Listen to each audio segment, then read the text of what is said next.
Ready, hunt!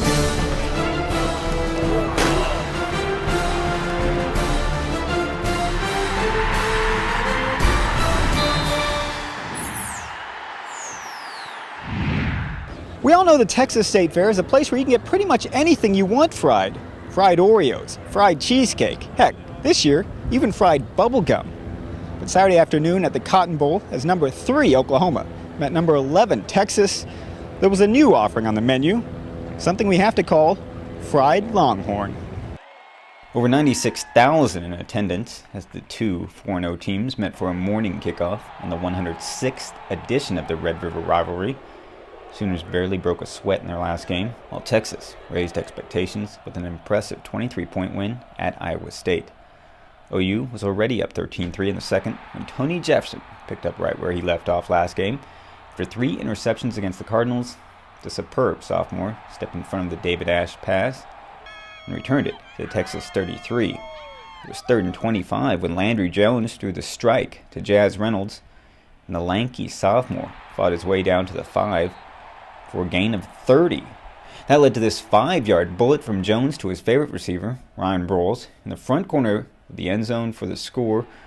It was 20-3 OU with 11:43 left in the second. Ryan Broyles finally had a big game against Texas with 9 catches for 122 yards and the score. A bit over 3 minutes left in the half when David Ash tries to force the ball in, but is instead picked off by cornerback DeMontre Hurst. The junior turns on the Jets and races 55 yards for the score. OU leads 27-3. Texas would return the kickoff 100 yards for the touchdown.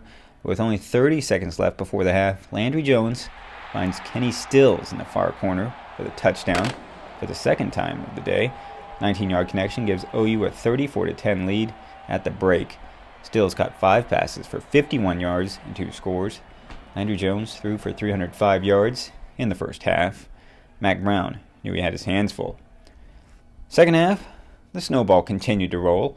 After David King picked up a fumble and scored, Dominique Whaley took the handoff, got around the edge, and showed some serious speed as he raced 64 yards toward pay dirt. It was the longest Sooner rush versus Texas since 2007. Whaley ran 13 times for 83 yards. OU led 48-10 halfway through the third quarter. Finally, early in the fourth, David Ash completes the pass to receiver Mike Davis. Things still go wrong, though. Jamel Fleming strips the ball away, catches it in midair, and races 56 yards for the Sooners' third defensive touchdown of the game. Fleming had a great game with the team best 13 tackles. Oklahoma wins it 55-17. The Sooners held Texas to just 36 rushing yards on 45 attempts.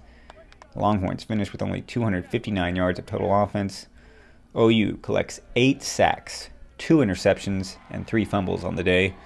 Sooners gained only 86 yards on the ground, but Landry Jones threw for 367 yards and 3 touchdowns with no interceptions.